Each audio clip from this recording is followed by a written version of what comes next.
Je voulais qu'elle soit calme, je voulais qu'elle aille mieux. Ouais.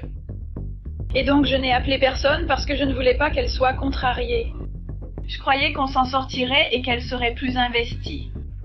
Quand on a ouvert ça, il a fallu passer à autre chose. D'après toi, c'était quand? Mais ça n'a duré qu'un court moment, quand son fils était plus jeune et rapide, donc je n'ai même pas eu le temps de réaliser ce qui se passait. Par exemple, dois-je prendre quelque chose? Meurt subitement, mais les autorités savaient qu'il y avait plus dans cette histoire après avoir découvert que la victime ne pesait que 32 kilos au moment de sa mort. Alors je vais vous donner un chiffre pour que vous compreniez pourquoi nous posons ces questions. Donc, lors de l'autopsie, en pensant à son état le lendemain, elle pesait 32 kilos. D'accord. Elle mesure 1,65 m, son indice de masse corporelle est à un niveau où un autre médecin dit « Je sais quelle elle était. » Vos organes commencent à défaillir, votre corps s'arrête et vous mourrez littéralement de faim. La malnutrition et la déshydratation apparaissent. Nous allons analyser cette affaire glaçante où les autorités accusent la mère d'être responsable de la mort de la victime. Que penses-tu que tu ferais différemment si tu pouvais remonter le temps? Professeur, hein? Tu dis que je vais la prendre en charge parce qu'elle est décédée. Maintenant. Ceci est Inside the Crime, présenté par Law & Crime. Je suis Elisabeth Milner.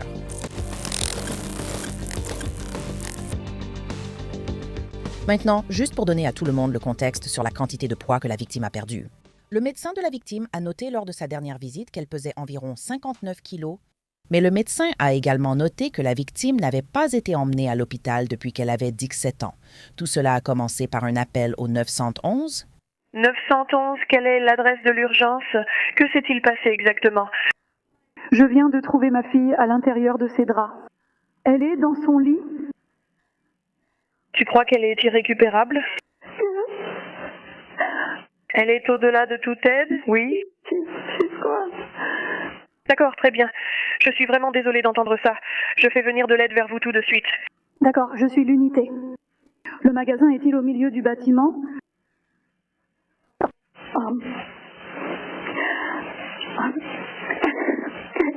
Ok. Très bien. Quel âge avait-elle? 23.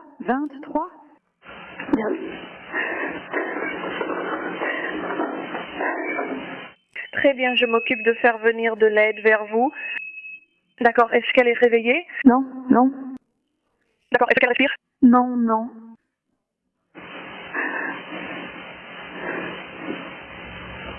Trop froide? D'accord, frérot, je suis la deuxième ici et j'essaie d'amener de l'aide vers toi. Tes questions ne sont pas agaçantes. Tu crois qu'elle est irrécupérable? Oui, je le pense. D'accord. Quand l'as-tu vue pour la dernière fois hier soir? Et était-elle malade d'une quelconque façon? Était-elle juste un peu fatiguée et n'avait-elle pas très envie de manger ces derniers jours? Mais rien d'autre? Non.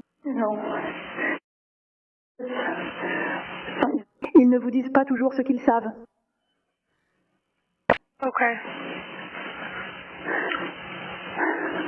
Très bien, mademoiselle. Faites savoir à Marie Flagger ce qui se passe ici.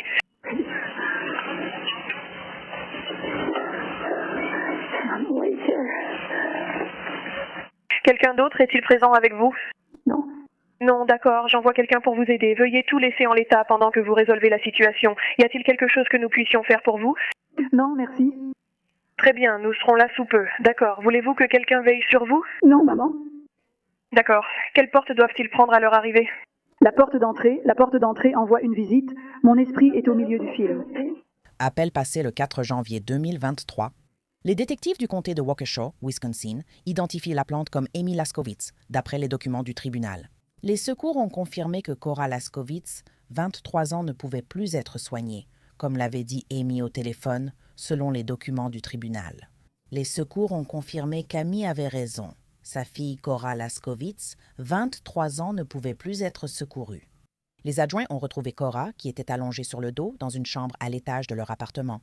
Seuls Amy et Cora vivaient dans cette partie.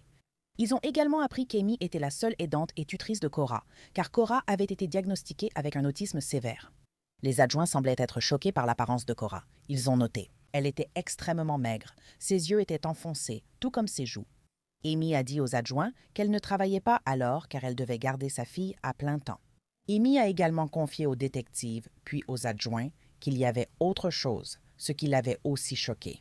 Sa fille n'était pas sortie depuis la pandémie, ce qui est important car Amy a appelé le 911 en janvier 2023. Le COVID a mis le monde à l'arrêt à partir de mars 2020, ce qui veut dire qu'elle est restée à l'intérieur de sa maison et n'en est pas sortie pendant 3 ans. D'après les documents du tribunal, Amy a dit aux enquêteurs que sa fille n'avait pas d'antécédents médicaux et qu'elle ne prenait aucun médicament, à part des vitamines ou des probiotiques. Lorsque Cora a été retrouvée, elle était extrêmement amaigrie. Amy a affirmé que sa fille mangeait des encas, mais qu'elle n'arrivait pas à réguler son propre régime alimentaire, alors Amy disait qu'elle encourageait sa fille à finir son repas. La veille de la mort de Cora, Amy a dit lui avoir préparé une soupe de légumes maison. Elle l'a couchée et à son réveil, elle a découvert que sa fille ne respirait plus. Cela aurait-il été une mort naturelle ou accidentelle? Amy a été interrogée quelques semaines après la mort de Cora. À quoi ressemblait une journée typique pour Cora? Et j'imagine que cela devait varier selon son âge. Mais donc, quand elle a commencé à aller à l'école, à quoi ressemblait une journée pour elle? Est-ce qu'elle allait à l'école à temps plein? Avait-elle des amis? Oui, enfin, elle connaissait les gens. Je ne dirais pas que c'était des amis, tu vois ce que je veux dire? Elle avait ses camarades de classe spéciaux, oui. Elle socialisait avec eux à l'école. Comme elle pouvait jouer avec. Quitte-la selon ses capacités. Vous savez, souvent, elles font des choses ensemble, mais elles ne sont pas vraiment ensemble, vous voyez ce que je veux dire? Elles font des choses en groupe. Mais oui, c'est difficile pour moi d'expliquer. Et si vous n'êtes pas familière, c'est difficile, c'est difficile. Je sais que tout le monde est à un niveau différent. Oui. Tu sais, chacun a des capacités différentes, donc c'est probablement un mélange. Oui. Tu sais qui peut le jouer, qui se contente juste de l'observer. Tout était beaucoup pour elle, même si... Elle était toujours très motivée. Elle aimait vraiment aller à l'école, rentrer à la maison. C'était juste beaucoup pour elle. Tout était vraiment trop pour elle. Donc, quand elle était au lycée, est-ce qu'elle... Elle était à l'école à temps plein? Oui. À temps partiel, à temps plein. À temps plein. Avait-elle des difficultés à l'école à se socialiser ou... Oui, je veux dire, elle était amicale avec les autres enfants, mais ce n'était pas comme... J'essaye de donner un exemple ou quelque chose comme ça. Genre, il voulait. L'enseignante au lycée, elle organisait beaucoup de sorties. D'accord. Mais pour Cora, c'était très difficile parce qu'elle n'est jamais acceptée. Tu sais, quand tu quittes les lieux à un moment donné, mais c'est bon, ça va. Alors, ils y allaient, franchement, donc c'était bruyant et c'était beaucoup... Mais tu sais, je pense qu'elle a fait de son mieux pour gérer tout ça. Elle y allait ou faisait, tu sais... Je suis désolé, mais elle est allée au lycée jusqu'à 18 ans. Oui, elle a commencé le programme de 18 à 21 ans, mais au moment où... Elle avait environ 18-21 ans et ne voulait plus du tout aller à l'école. Elle semblait avoir abandonné et sa professeure est venue plusieurs fois chez elle pour la convaincre de finir le programme 18-21 ans. Ce n'est pas obligatoire, alors vais-je vraiment le faire? Quand est-ce qu'elle est allée à l'école pour la dernière fois? Juste avant la pandémie, en janvier, puis en mars, tout le monde a arrêté l'école, donc c'était ça. Et puis après la pandémie, laisse tomber. C'était fini, oui. Et ce qui se passait après la pandémie? Et elle n'allait pas quitter la maison parce qu'elle avait tellement peur du port du masque, et elle allait devoir porter des masques. Et tout ce que tu voyais à la télé, et tout ça. Tu vois, leur peur est immense, et elle est amplifiée bien plus que celle d'une personne normale. Avec moi? Oui, je le fais. C'est difficile, oui. Je peux imaginer. La peur est grande pour eux. Était-elle tellement prise dans sa vie, comme on dirait au quotidien, presque d'heure en heure? Lui a-t-on déjà prescrit quelque chose? Non. Est-ce que cela a déjà été évoqué avec le médecin? Nous en avons parlé, mais elle a mentionné aussi des inconvénients concernant le comportement et le fonctionnement corporel dans cette école. Donc je pèse le pour et le contre de ce que je n'ai pas fait. D'accord. Et je ne sais pas si c'est, tu sais, la bonne décision ou pas. Est-ce que c'était un tournant pour Cora au moment où la pandémie a commencé? Oui. Donc, genre... Non, quand j'y étais, tout est allé de mal en pis à partir de là. Et c'était juste tellement de peur pour elle et tellement de... D'accord. Avant, elle aimait les balades en voiture et on y allait ensemble. Maintenant, elle ne veut plus, ni même en parler. On allait faire un tour en voiture pendant le mariage une fois que la pandémie a commencé, avec un masque, et elle l'avait vu à la télé. Tu sais, c'était juste... Oui. Parce qu'il semble que... Depuis, tu sais, quand on a parlé à la maison en janvier, J'ai eu l'impression qu'il y avait comme un changement dans son comportement. Dans son état d'esprit, en tout cas, tu sais. Est-ce qu'elle... Enfin, comment sa relation avec toi a-t-elle changé? Non, non. Ou même Sarah, non, non. Elle ne voulait tout simplement pas y aller. Ah, elle ne voulait pas. Je ne vais pas à l'école, je ne vais pas à l'école, je ne vais pas à l'école. Pour elle, seule l'école comptait, comme si elle n'y était pas. Oui, c'était ça. Quand elle ne fréquentait pas l'école, elle allait bien, plus stable. Mon objectif pour elle a toujours été de la garder calme. Et que ce soit bien ou mal, c'est peut-être mal. Mais c'était mon objectif. C'était mon objectif. Toujours. D'accord, très bien. Tu n'iras pas à l'école, tu sais, oui. Mais avait-elle des proches préférés, comme des cousins ou des tantes ou des oncles ou des grands-parents, des blessures quelconques? À cette époque, nous avions l'habitude d'avoir mon beau-frère, ma belle-sœur, la sœur de mon mari et son mari. Elle venait chaque semaine. D'accord. Mais ensuite, elle a commencé. Une fois que la pandémie a commencé, là encore. Elle ne voulait pas qu'ils viennent, elle ne voulait personne. Elle ne voulait pas venir non plus. Même les membres de la famille, Non, mais ils venaient chaque semaine. Je veux dire, ils étaient là. qu'est-ce que c'était? Pourquoi? Enfin, quelle était l'anxiété à propos de la venue des membres de la famille? Elle disait juste non. Elle avait simplement peur. Avait-elle de l'anxiété à l'idée d'attraper le Covid? Peut-être que ça en faisait partie, mais tu ne l'aurais jamais su. Verbalement, je ne sais pas, d'accord? Mais elle était juste assez claire avec toi pour dire qu'elle ne voulait pas de visiteurs, que ce soit sa sœur ou son animal préféré. Eh bien, tu sais, parce qu'aussitôt qu'elle commençait, tu sais, en fait, ce n'est pas ce qu'elle disait ou non, c'est la façon dont elle agissait, tu vois? D'accord, donc c'est un peu devenu comme ça. La dernière fois qu'ils sont venus, elle m'embarrassait, je lui ai dit que j'arrivais, tu vois? Alors j'ai dit oui, c'était ça. Tu étais un peu son mec, non? Oui, Tu étais la seule personne avec qui elle pouvait au moins rester calme. oui. Et même si parfois elle le tolérait simplement, c'est vraiment elle. C'est difficile à gérer, la vie est dure. Je ne sais pas quoi d'autre je devrais... Faire différemment? Et c'est honnête. Eh bien, je ne sais pas. Nous disons cela. Nous essayons juste d'avoir une idée, parce qu'évidemment, nous ne sommes arrivés dans l'histoire qu'il y a quelques mois. Nous ne vous connaissions pas avant, alors nous essayons de comprendre. Comment était la vie chez vous? Assez difficile, n'est-ce pas? J'ai pris une note à propos de la question à laquelle je pensais parce que je ne connaissais pas le niveau de Cora. Je sais que tu préparais ses repas, mais arrivait-il qu'elle touche à des choses interdites, comme un tout petit, ou était-elle du genre à faire ça? Comme quoi, une fois, elle a pris une paire de ciseaux et elle s'est coupé tous les cheveux Tous ses cheveux. jusqu'à la racine. Elle n'avait pas une goutte de sang, presque pas coupée, mais plus un cheveu sur la tête. Waouh! L'enseignante, ce bureau, Joe Thomas, a vu ça. Elle l'a prise et a essayé d'enlever le reste en le rasant. Certaines familles demandaient si elle avait un cancer. Alors elle faisait des choses, elle écrivait sur le mur, elle faisait des choses qu'il fallait toujours surveiller, elle ne s'arrêtait jamais vraiment. Vous n'aviez pas besoin de mettre vos produits de nettoyage sous clé. Mes enfants ont fabriqué des petits autocollants ou quelque chose comme ça. Non, tu aimes le désordre, sortir des trucs et agir, mais pas... Mais tu n'avais pas peur qu'elle mange des produits de nettoyage? Je veux seulement éliminer l'idée qu'elle ait fait quelque chose d'inhabituel. Elle était comme... Est-ce qu'elle prenait soin d'elle-même, comme se doucher ou prendre un bain? Donc tu n'avais pas à le faire? D'accord?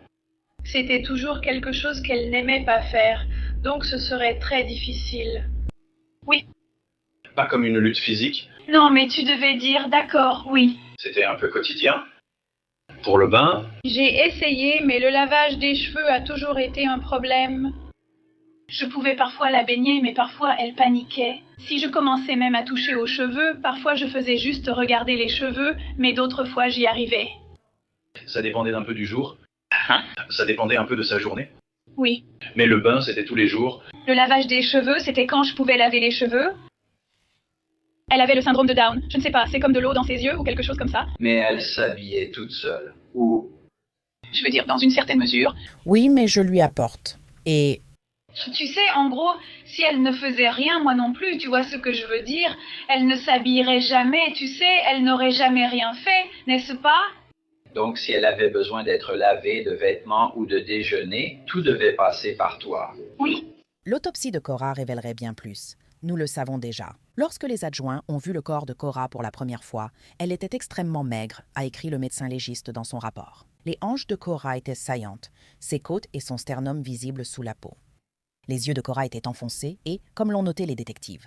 Mais le médecin légiste a également noté que la peau de Cora présentait un manque de turgescence, c'est-à-dire que la peau ne reprend pas sa forme après avoir été pincée, ce qui signifie aussi que Cora était extrêmement déshydratée. Le médecin légiste a indiqué qu'elle pesait seulement 32 kilos et que son indice de masse corporelle était de 11,5 d'après les documents du tribunal.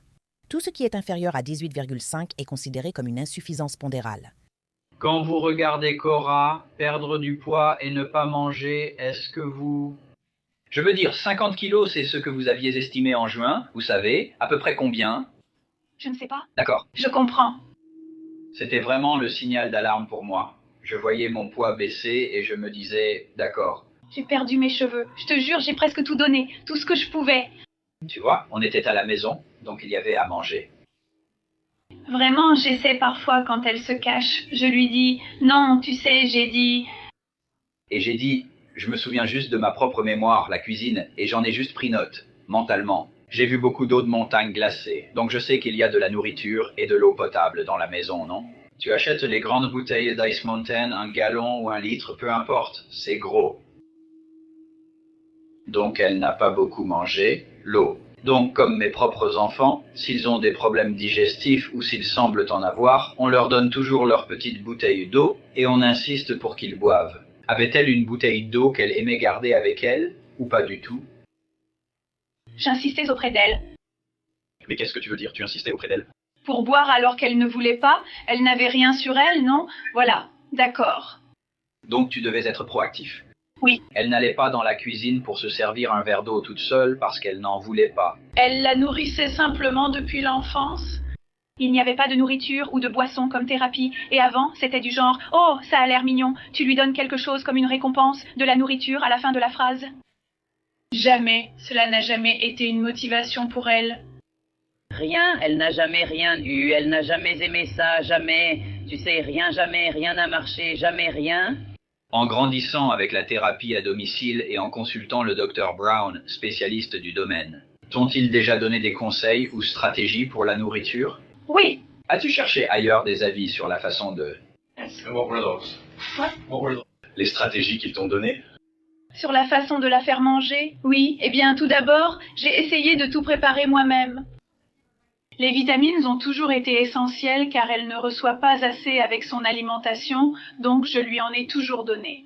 Oui. Et puis j'essayais toujours de trouver l'alternative la plus saine possible que je puisse lui faire manger. Donc il y aurait un petit plus dedans, tu sais, pour que ce soit plus intéressant pour elle. Bien sûr. Bien sûr. Quel type de vitamine lui donnais-tu? L'entreprise s'appelle Kirkman. Je veux dire... Comme ABCG? Il y a un multi, j'ai un multi. Ça s'appelle un super nouveau Terra. D'accord. Et puis je prendrai aussi des suppléments de magnésium et de zinc, du calcium, toi. Je prends aussi des suppléments en plus. Donc, pour compenser ce qu'elle n'a pas... Nourriture. Tu lui as donné un probiotique et un prébiotique. Oh. Est-ce qu'elle prenait bien les vitamines, vraiment? Je mélangeais tout dans de l'eau, il n'y avait jamais de comprimé ni rien avec du gluten. Oui, je mélangeais tout. Et puis, oui... D'accord, elle supportait ça, d'accord. Oui, parce qu'elle avait ça depuis toute petite, donc je pense qu'elle le tolérait, à mes oreilles en tout cas. Oui. Oui. Alors, tu t'es senti menotté par le comportement de Cora? Moi, non. J'aime ma fille. N'est-ce pas? Et c'était difficile. Je ne vais pas nier que c'était difficile. N'est-ce pas? Je savais que j'avais le choix, que j'aurais pu la mettre en maison de retraite, mais elle ne le voulait pas. Bien sûr. Même au lycée, elle les emmenait visiter des lieux où ils pourraient vivre. Non, maman, reste à la maison, je disais. Tu es allée travailler. Non, reste à la maison. Mais elle... C'est comme s'occuper d'un parent âgé. Oui, c'est ça. Et il y a cet obstacle, tu vois? Donc oui, c'était difficile, mais je l'ai fait parce que je l'aimais. Et je sais qu'elle ne travaillait nulle part ailleurs, tu vois? Je ne suis pas tout le monde. J'allais dire... Eh bien, tout ce que nous faisons, honnêtement, je veux dire, on essaie juste d'aimer le Texas. Conrad disait, on essaie juste d'avoir une sorte d'image quotidienne de... Et comment tu es? Je suis trop timide, j'ignore tes sentiments, désolée. Donc c'est important pour nous de savoir un peu quelles difficultés t'as rencontrées au quotidien. Mais je ne lui ferai jamais de mal. Ce n'est pas ça, on ne dit pas ça. Je tiens à elle. À elle toute sa vie. Personne ne dit ça, on essaie juste de comprendre comment elle était. Peut-être que mes décisions n'étaient pas les meilleures, je le reconnais. J'aurais dû l'accueillir, mais je ne voulais pas la bouleverser plus. Mon but a toujours été de la garder calme, car la voir s'énerver, la rendre agitée, C'était tellement difficile pour elle, et c'était dur pour moi de le voir, et c'était vraiment très difficile. Je comprends, comme je l'ai dit tout à l'heure, on dirait que c'était vraiment éprouvant. Le mot n'est même pas assez fort pour décrire ce que c'était. C'était un peu votre routine. Rien que pour la faire manger, c'était toute une production, non? Je vais vous donner un chiffre pour que vous compreniez. Pourquoi nous posons ces questions? Donc, lors de l'autopsie a eu lieu le lendemain. Elle pesait 32 kilos, elle mesurait 1,65 m, son indice de masse corporelle est à un niveau où je ne suis pas médecin. C'est à ce moment-là que vos organes commencent à défaillir, que votre corps s'arrête et que vous mourrez littéralement de faim, la malnutrition s'installe et la déshydratation aussi. Je ne projette rien sur vous, je vous dis seulement, ce sont les chiffres donnés. Quand je vois ça, je me dis... Pourquoi aurait-elle arrêté de manger? Vous voyez ce que je veux dire? Racontez-nous quand vous la baigniez. Avez-vous remarqué quelque chose? Alors je suis allé à l'autopsie, j'y suis allé personnellement, et je pouvais voir seulement ses os de la hanche, ses côtes. Mais ce n'était pas sa maison, son bassin, son coccyx. Je veux dire, ça avait l'air... et je n'essaie pas d'être graphique ou quoi que ce soit, je veux juste que vous voyiez ce que je vois.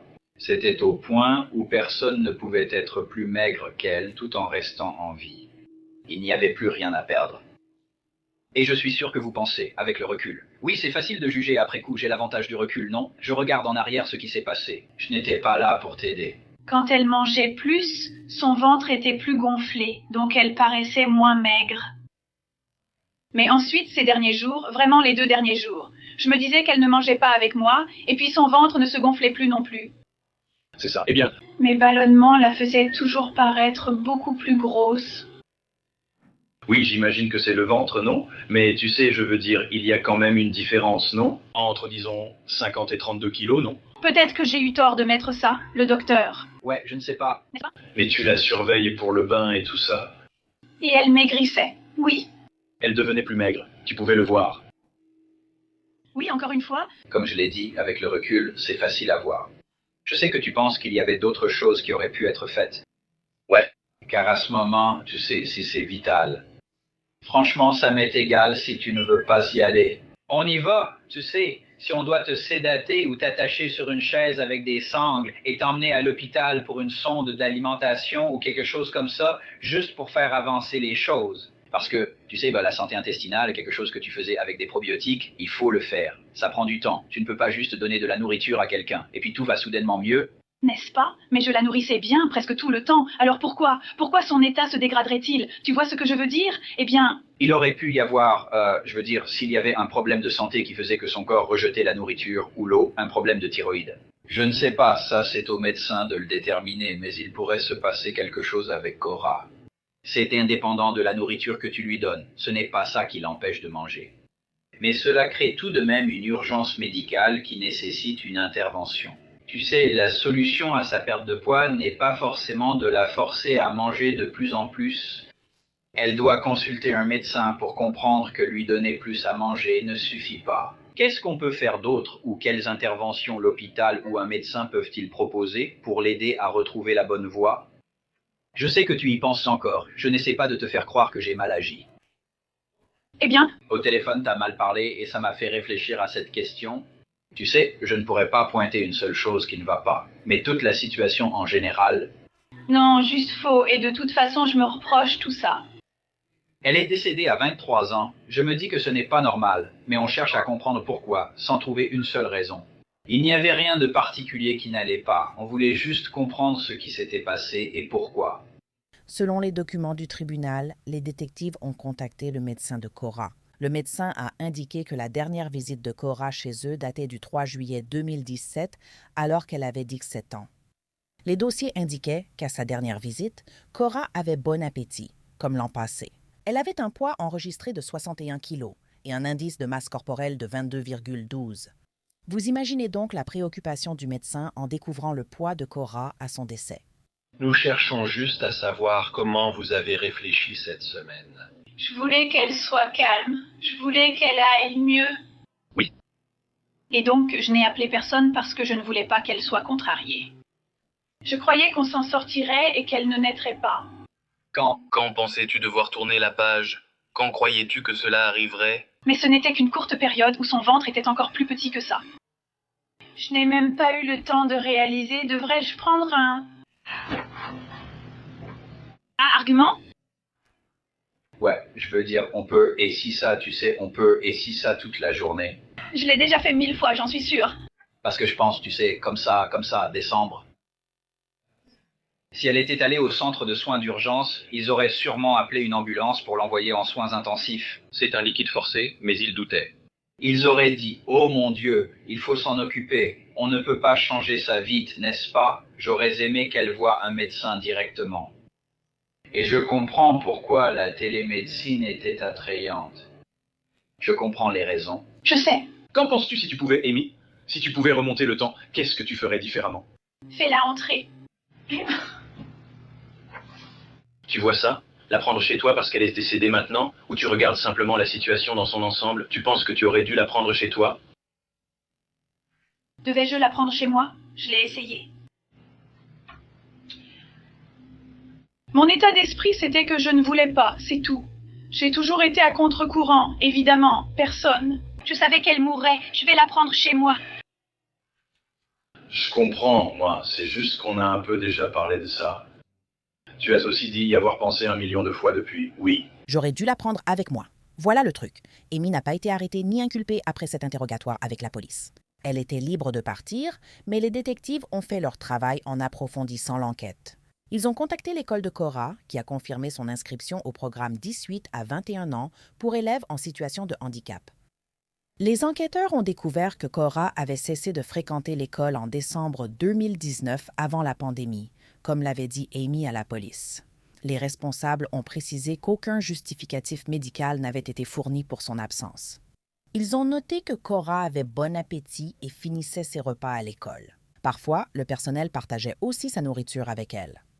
Alors qu'Amy a admis avoir utilisé des consultations virtuelles pour Cora, selon les documents du tribunal, les enquêteurs ont appris que Cora avait eu 2 consultations virtuelles avec un médecin, l'une en juin 2022 et l'autre en décembre de la même année.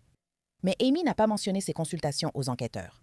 Lors du rendez-vous de juin, Amy a indiqué que Cora pesait 50 kilos et elle a inscrit le même poids lors de la visite de décembre également. Lors de l'entretien avec le médecin ayant mené les consultations en ligne, celui-ci les a informés. Elle a dit à Amy qu'elle devait voir Cora en personne pour l'observer, car son dernier rendez-vous virtuel remontait à quelques semaines avant sa mort, selon le médecin. Si elle avait su que le poids réel de Cora était de 32 kilos, elle aurait dit à Amy que Cora devait être vue immédiatement et en personne par un médecin.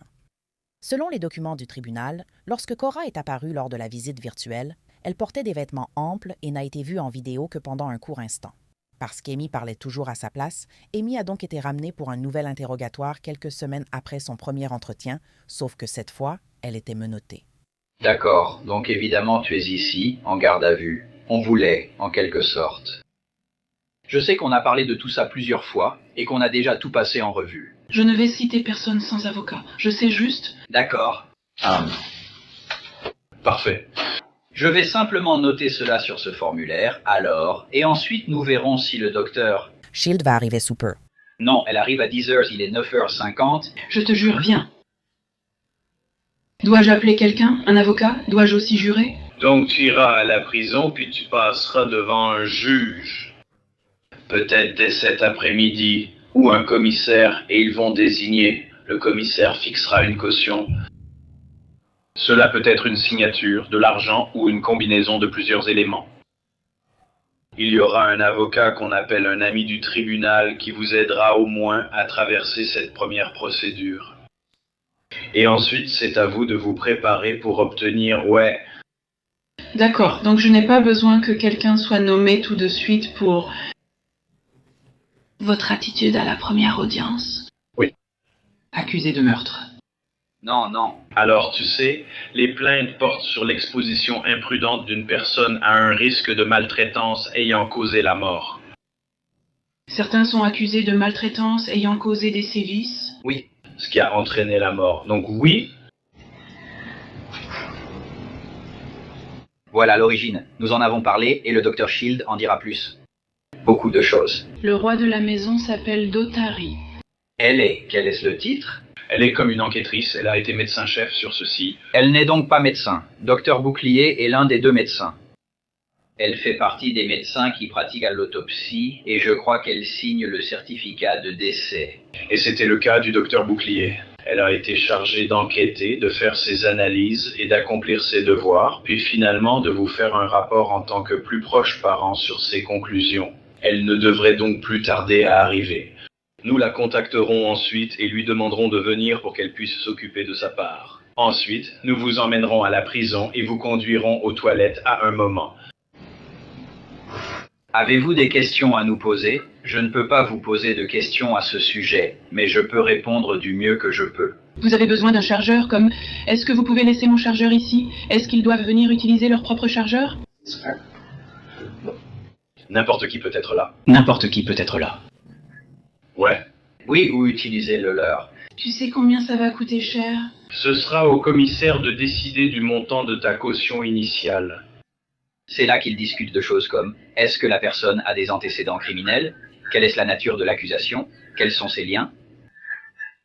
Oh, absolument. Donc, tu sais, tu n'es pas quelqu'un qui a par exemple un long casier judiciaire. Tu sais, des infractions routières pour toi? N'est-ce pas? C'est d'ailleurs pour ça qu'on a fait ce qu'on a fait et qu'on n'est pas entré chez toi avec une équipe du Special Weapons and Tactics et... On a finalement très bien réussi à vivre avec ça. Ça semblait être un environnement stressant pour toi. Oui, au final, avec la cause du décès qui était la faim et la déshydratation, et... Ils vont chez un médecin. Oui.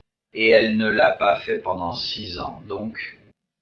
Je veux dire, des décisions ont été prises, on n'est plus là pour en parler. On en a déjà discuté avec Amy, mais des décisions ont été prises et des choses se sont passées. Et ça, je veux dire, on doit mener une enquête là-dessus. Et ce n'était pas seulement le détective Conrad et moi qui avons monté tout ça. Je veux dire, ce sont des conversations qu'on a eues avec le médecin légiste, le bureau du procureur, et c'est comme ça qu'on en est arrivé là aujourd'hui. Vous avez demandé un avocat, donc je ne peux pas, je l'ai déjà dit. Je ne peux donc pas entendre parler de circonstances atténuantes ou de conditions éventuelles dans la maison. C'est simplement ce que c'est, malheureusement c'est comme ça. Et vous avez le droit à un avocat, droit que nous n'allons pas bafouer. Alors, laissez-moi vérifier. Si nous avons une femme à proximité et disponible pour vous accompagner aux toilettes, nous vous y emmènerons dès que possible. Mon téléphone est... Il est ici.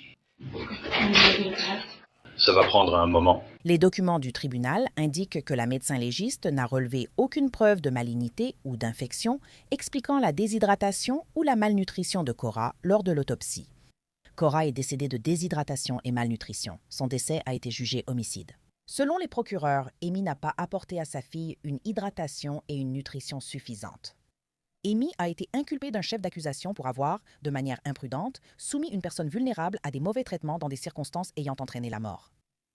Elle a payé sa caution de 10 000 et a été libérée jusqu'à la mi-août 2023, puis la liberté sous caution lui a de nouveau été accordée. Elle était donc libre, mais n'a jamais été jugée.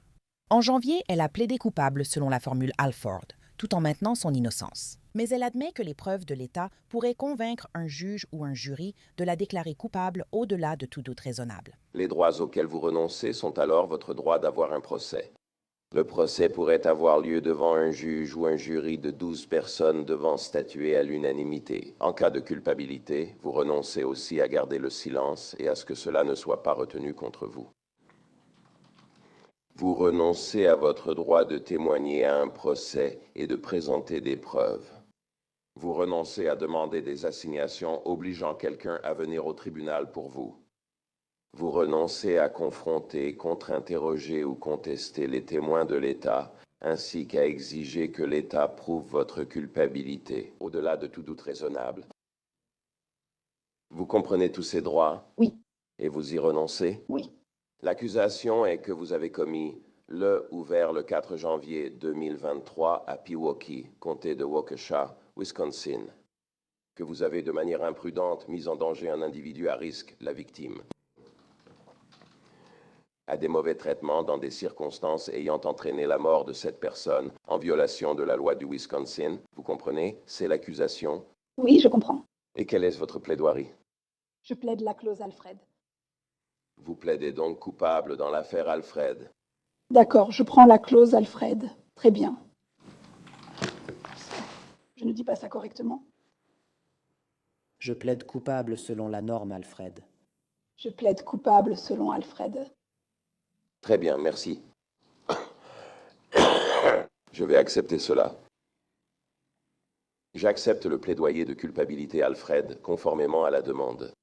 Et je suis satisfait que les conditions d'un plaidoyer Alfred aient été remplies. Compte tenu de la nature de l'affaire et de l'examen des circonstances par le tribunal, j'accepte le plaidoyer de culpabilité, je déclare l'accusé coupable de l'infraction reprochée et je prononce un jugement de condamnation. 2 mois après ce plaidoyer, Amy a officiellement été condamnée, selon Fox 6. Le juge a comparé les photos d'autopsie de Cora à celles des camps de concentration nazis. La défense aurait demandé une mise à l'épreuve. Ils ont affirmé que Cora aurait pu se lever pour se nourrir seule, mais la juge n'a pas retenu cet argument. Au lieu de cela, il l'a condamnée à 20 ans de prison. Il lui aurait même dit lors de son audience qu'elle avait la responsabilité de sauver Cora et qu'elle ne l'avait pas fait. Les registres en ligne révèlent qu'Amy Laskowitz purge sa peine de 20 ans à l'établissement correctionnel de Techita à Waukesha, dans le Wisconsin. Sa date de libération est prévue pour mars 2045. Merci de nous avoir rejoints pour cet épisode de Inside the Crime. Je suis Elisabeth Milner.